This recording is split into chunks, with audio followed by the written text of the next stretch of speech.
حي على الفلاح.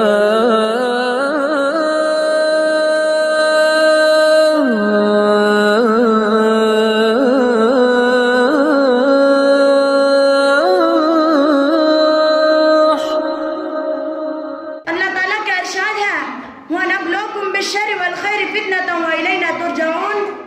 ہم امتحان کے طور پر تمہیں خیر اور شر دونوں کے ساتھ آزماتے ہیں، آخرکار تم سب ہماری ہی طرف لوٹائے جاؤ گے.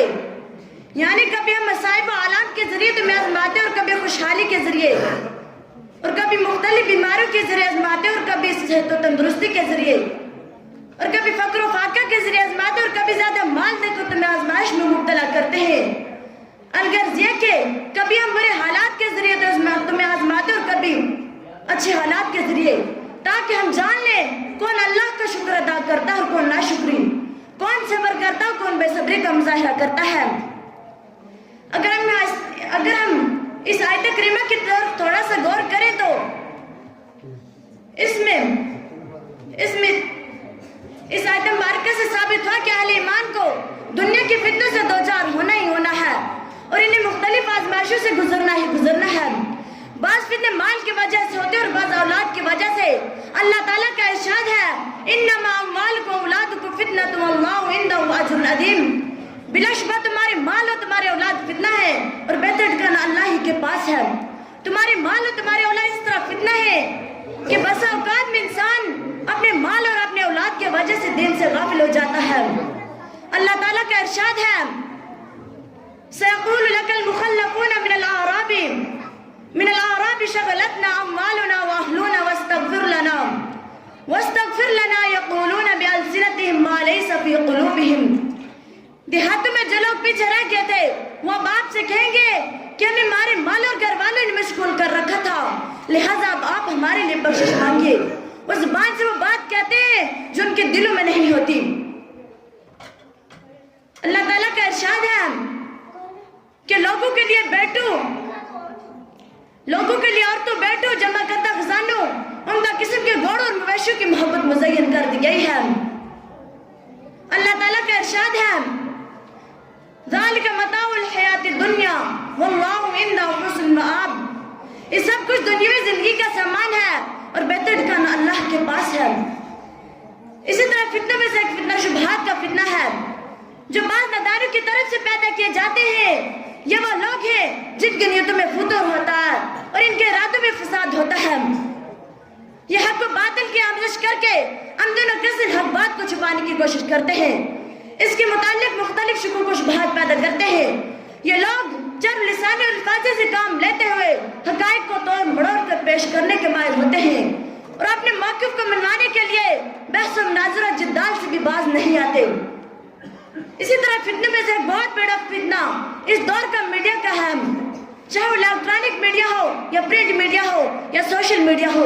اس میڈیا نے ایسا انقلاب برپا کر دیا ہے کہ ساری دنیا آپ کے ہاتھ میں، آپ کی آنکھوں کے سامنے، آپ جس وقت چاہیں ہر چیز سن بھی سکتے اور دیکھ بھی سکتے ہیں. اس میڈیا کے ذریعے عریانی اور بےغیرتی بھی ہے کہ ایسا طوفان آ گیا کہ اللہ کی بنا کسی بات کا پردہ نہیں رہا. ہر چیز ہر ایک کے لیے، چاہے کوئی بڑا ہے اور چھوٹا، مرد ہے عورت، سب کے لیے پورے طور پر اوپن ہو چکی ہے. اسی طرح فتنوں میں سے ایک فتنہ بہت سے اسلامی ملکوں میں بدامنی کا فتنہ ہے، جہاں نہ جانیں محفوظ ہے، نہ مال محفوظ ہے، نہ عزتیں محفوظ ہیں.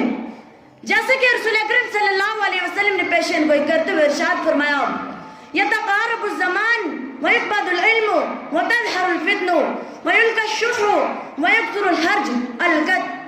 وقت متقارب ہو جائے گا، علم اٹھا لیا جائے گا، یعنی علم صرف نام کا رہ جائے گا، اس پر عمل نہیں کیا جائے گا. بخاری کی روایت میں ہے وَيَنْقُصُ الْعَمَلِ، عمل کم ہو جائے گا، فتنوں کا زور ہوگا، قتل عام ہو جائے گا، لوگوں کے دلوں میں لالچ ڈال دیا جائے گا. وقت کے قارب ہونے سے مراد یہ ہے کہ لوگوں میں بگاڑ جلدی پھیلنے لگے گا. جس بگاڑ اور خرابی پہلے 1 سال اور 1 ماہ لگتا تھا، قیامت کے قریب وہ بیماری بہت ہی کم مدت میں پھیل جائے گی. جیسے کہ آج کل اس میڈیا کے ذریعے ہو رہا ہے، ایک پکچر، ایک آڈیو کلپ، ایک ویڈیو کلپ، ہر چیز پل بھر میں پوری دنیا میں پھیل جاتی ہے. اس کا دوسرا مفہوم یہ بھی ہو سکتا ہے کہ وقت تنگ ہو جائے گا اور اس کی برکت ختم ہو جائے گی. اسی طرح فتنہ میں سے ایک فتنہ مسلمانوں کی فرقہ وارت گروہ بندی کا فتنہ ہے، جس نے امت کو ٹکڑے ٹکڑے کر کے اس کی بنیادوں کو کھوکھلا کر کے رکھ دیا ہے. محمد جس کا رب ایک، جس کا نبی ایک، جس کا قبلہ ایک، جس کی شریعت ایک، وہ امت آج متعدد فرقوں میں بڑھ چکی ہے. ہر فرقہ کل حزب بما لدیہم فرحون کا مصداق بنا ہوا ہے، یعنی ہر گروہ کے پاس جو کچھ ہے وہ اسی میں مگن ہے. آمد الناس حیران و پریشان ہے وہ کس گروہ میں شامل اور کس میں شامل نہ ہو. وہ نہیں جانتے کون سا گروہ حق پر اور کون سا باطل پر. بعض فتنے ایسے ہیں جن کے بارے میں خود نبی کریم صلی اللہ علیہ وسلم نے اپنی حیات مبارکہ میں خبردار کر دیا تھا کہ میری امت میں ایسے انتہائی سنگین فتنے واقع ہوں گے جن میں لوگ اپنے ایمان پر ثابت قدم نہیں رہ سکیں گے. چنانچہ رسول اکرم صلی اللہ علیہ وسلم نے فرمایا تم ان فتنوں کے آنے سے پہلے جلدی جلدی اعمال صالح کر لو جو تاریخ رات کے ٹکڑوں کی مانند آئیں گے. ان فتنوں کے دور میں ایک شخص صبح کے وقت مومن ہوگا، شام تک کافر ہو جائے گا، شام کے وقت مومن ہوگا اور صبح تک کافر ہو جائے گا. وہ اپنے دین کو دنیا کے سامان کے بدلے بیچ ڈالے گا. حضرت ام سلمہ رضی اللہ عنہ بیان کرتی ہے کہ ایک مرتبہ رسول اکرم صلی اللہ علیہ وسلم رات کو انتہائی گھبراہٹ کے عالم میں بیدار ہوئے اور آپ نے فرمایا سبحان اللہ ماذا انزل اللہ من الخزائن وماذا انزل من الفتن. سبحان اللہ، اللہ تعالیٰ کے کتنے خزانے نازل کیے گئے ہیں اور کتنے فتنے. پھر آپ صلی اللہ علیہ وسلم نے فتنوں سے بچاؤ کے لیے فرمایا من یوقد صواحب الحجرات یرید ازواجہ لکی یصلینا رب کاسیت فی الدنیا آریت فی الاخرہ. یعنی کون حجروں والے یعنی نبی صلی اللہ علیہ وسلم کی بیویوں کو جگائے تاکہ وہ نماز پڑھ لے. دنیا میں لباس پہننے والی کئی عورتیں آخرت میں برہنہ ہوں گی. اس حدیث سے یہ بھی معلوم ہوا کہ انسان عبادت کے ذریعے سے فتنوں کے شر سے اللہ کی پناہ میں آ سکتا ہے. خصوصاً قیامت سے پہلے ایسے فتنے واقع ہوں گے جو گرمی کے موسم میں تیز چلنے والی ہوا جکڑ کی طرح آئیں گے اور وقت کے ساتھ ساتھ پوری دنیا پر چھا جائیں گے. اور ان میں سے بعض فتنے ایسے ہوں گے جو سمندر کے موجوں کی طرح ٹھاٹھے مارتے ہوئے آئیں گے اور پوری دنیا کو بہا لے جائیں گے. ان فتنوں کے دور میں حق و باطل کا اختلاط اس اندازے سے ہوگا کسی کو پتہ نہیں چلے گا حق کیا ہے اور باطل کیا ہے. ان میں دلوں کو پوری طرح جھنجھوڑا جائے گا. یہ فتنوں تاریخ رات کے ٹکڑوں کی مانند آئیں گے، ان میں کچھ دکھائی نہیں دے گا. ان فتنوں کے دور میں ایک شخص صبح کے وقت مومن ہوگا، شام تک کافر ہو جائے گا، شام کے وقت مومن ہوگا، صبح تک کافر ہو جائے گا. خصوصاً قیامت سے پہلے آنے والے فتنے در پہ آئیں گے اور جو فتنہ بعد میں آئے گا وہ ان فتنوں سے کہیں زیادہ سنگین ہوگا. محترم حضرات، میں نے اب تک متعدد فتنوں کا تذکرہ کیا ہے. ان میں سے بعض ایسے ہیں جو موجودہ دور میں پائے جاتے ہیں اور بعض ایسے ہیں جو رسول اکرم صلی اللہ علیہ وسلم کی پیشن گوئی کے مطابق قیامت سے پہلے آئیں گے. ہم بحیثیت مسلمان ان فتنوں کی سنگینی کا احساس کرنا چاہیے، کیونکہ جب کوئی فتنہ آتا ہے تو نیک اور بد میں کوئی فرق نہیں کرتا، سب کو اپنے لپیٹ میں لے لیتا ہے. الا من رحم ربنا، پھر ان سب کو ان کی نیتوں پر اٹھایا جائے گا. اللہ تعالیٰ کا ارشاد ہے وَاتَّقُوا فِتْنَةً لَا تُصِيبَنَّ الَّذِينَ ظَلَمُوا مِنْكُمْ خَاصَّةً وَاعْلَمُوا أَنَّ اللَّهَ شَدِيدُ الْعِقَابِ. کہ تم فتنوں سے ڈرتے رہو جن کا اثر تم میں سے صرف ظالموں تک ہی محدود نہیں رہے گا بلکہ سب کو اپنے لپیٹ میں لے لے گا. جان لو اللہ کا عذاب اتنا سخت ہے. نبی کریم صلی اللہ علیہ وسلم نے اپنی امت کو فتنوں سے ڈرایا اور یہ آگیا فرمایا کہ ایک شخص اپنے دین کو بچانے کے لیے پہاڑوں کی چوٹی پر جا کر زندگی گزارنا پسند کرے گا. لہذا ہر مسلمان کو چاہیے کہ فتنوں سے اللہ کی پناہ طلب کرے، کیونکہ اللہ کی سوا کوئی نہیں جو ان فتنوں سے بچا سکے. حضرت زید بن ثابت رضی اللہ عنہ بیان کرتے ہیں کہ رسول اکرم صلی اللہ علیہ وسلم نے فرمایا تعوذوا باللہ من الفتن ما ظہر منہ وما بطن. تم تمام فتنوں سے اللہ کی پناہ طلب کرو، ان میں سے جو ظاہر ہو ان سے بھی اور جو باطن ہو ان سے بھی. چنانچہ صحابہ اکرام رضی اللہ عنہم نے فرمایا نعوذ باللہ من الفتن ما ظہر منہ وما بطن. ہم تمام فتنوں سے اللہ کی پناہ طلب کرتے ہیں، ان میں سے جو ظاہر ان سے اور جو باطن ہو ان سے بھی۔ اور خود رسول اکرم صلی اللہ علیہ وسلم کو اللہ تعالیٰ نے اس بات کی تعلیم دی کیا محمد صلی اللہ علیہ وسلم جب آپ نماز پڑھ لیں یہ دعا کیا کرے، میں برائیوں کو چھوڑنے، نیکیاں کرنے، مسکینوں سے محبت کا سوال کرتا ہوں، اور جب تو اپنے بندوں کو فتنوں میں مبتلا کرے تو مجھے اس میں مبتلا کیے بغیر میری روح قبض کر لینا۔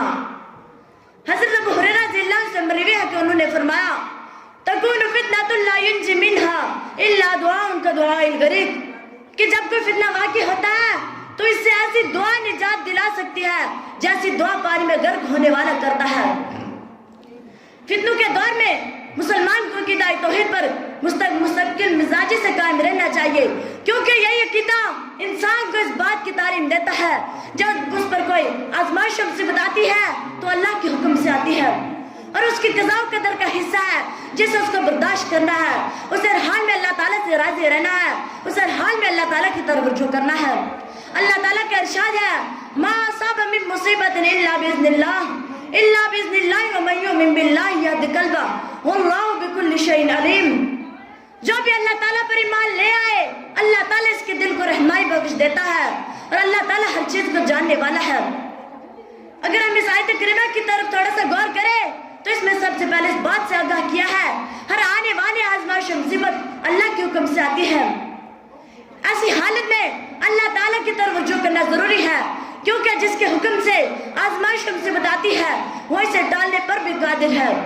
اس کے بعد اس بات کی طرف اشارہ فرمایا وَمَن یُؤْمِن بِاللَّهِ یَہْدِ قَلْبَهُ، جو بھی اللہ تعالیٰ پر ایمان لے آئے اللہ تعالیٰ اس کو دل کی رہنمائی بخش دیتا ہے، اور وہ جان لیتا ہے اس پر آنے والی ہر آزمائش و مصیبت اسے چوک نہیں سکتی، اور جسے چوک جانے والی ہے وہ اسے پہنچ نہیں سکتی۔ یہی یقین راسخ اس کے دل کو مضبوط کرتا ہے اور وہ تمام فتنوں سے بچنے میں کامیاب ہو جاتا ہے۔ لہذا ہر مسلمان کو چاہیے کہ دینی علم حاصل کرے، کیونکہ علم وہ نور ہے جو انسان کو فتنوں کے تاریک راستوں کو روشن کر دیتا ہے۔ علم کے مقابلے میں جہالت و تاریکی ہے جو انسان کو تباہی کے گڑھے میں پھینک دیتی ہے۔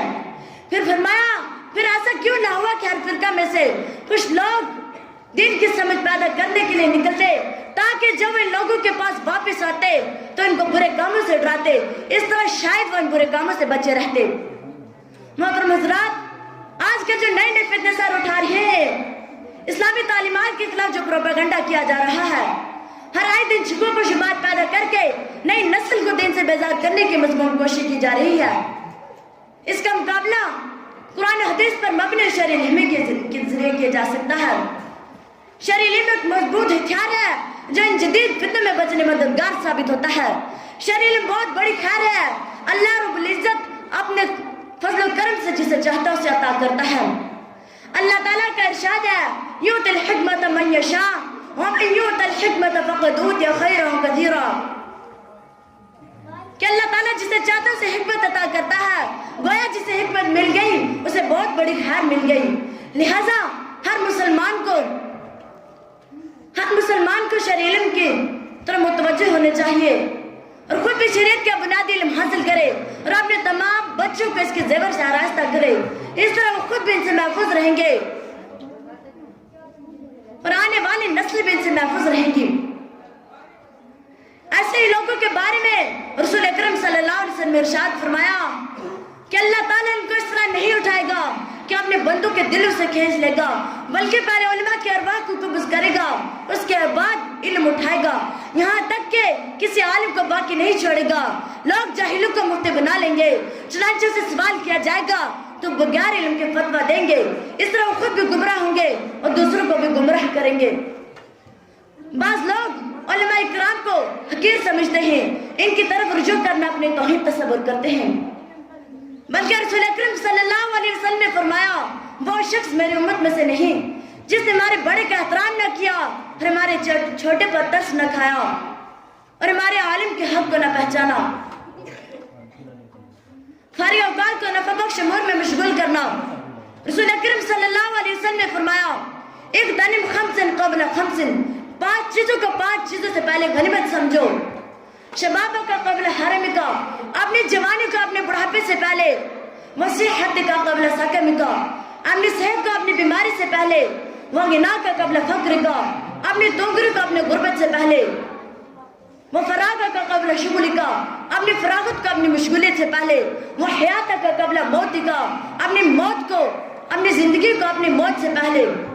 اس حدیث میں 5 چیزیں انسان کے لیے فتنہ بن سکتی ہیں، اس لیے رسول اکرم صلی اللہ علیہ وسلم نے ان سے پہلے جوانی، تندرستی،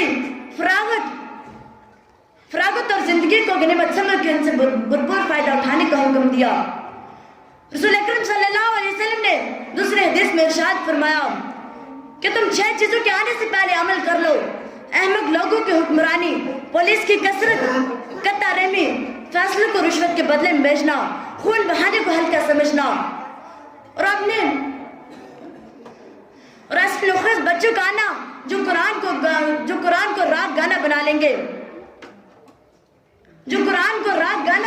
گے، لوگ ان میں سے ایک کو امام اس لیے نہیں بنائیں گے کیونکہ سب سے زیادہ عالم اور سب سے زیادہ سمجھدار ہوگا، اس لیے کہ وہ ان کے سامنے قرآن کو گا کر پڑھے گا۔ اس حدیث میں بھی حضور صلی اللہ علیہ وسلم نے بعض فتنوں کے واقع ہونے سے پہلے عمل کرنے کا حکم دیا اور فارغ اوقات کو نفع بخش امور میں مشغول کرنے سے انسان فتنوں سے بچ سکتا ہے۔ صبر کرنا، ہر آنے والی آزمائش و مصیبت کو برداشت کرنا اور مستقل مزاجی اور استقامت کا مظاہرہ کرنا۔ رسول اکرم صلی اللہ علیہ وسلم نے فرمایا: وَعْلَمْ أَنَّ النَّصْرَ مَعَ الصَّبْرِ وَأَنَّ الْفَرَجَ مَعَ الْكَرْبِ وَأَنَّ مَعَ الْعُسْرِ يُسْرًا۔ یقین کر لو مدد صبر کے ساتھ آتی ہے اور ہر پریشانی کے بعد خوشحالی یقینی ہے، اور ہر تنگی آسودگی اور آسانی کو لاتی ہے۔ رسول اکرم صلی اللہ علیہ وسلم نے فرمایا کہ تمہارے بعد صبر کے ایام آنے والے ہیں، ان میں جو اس دین کو مضبوطی سے تھام لے گا، جس پر تم قائم ہو، تو تمہارے لیے 50 افراد سے زیادہ اجر ملے گا۔ آخر میں اللہ تعالیٰ سے دعا ہے ہم سب کی حفاظت فرمائے اور ہم سب کو فتنوں کی شر سے محفوظ رکھے، آمین۔ وآخر دعوانا الحمدللہ رب العالمین۔ السلام علیکم ورحمۃ اللہ وبرکاتہ۔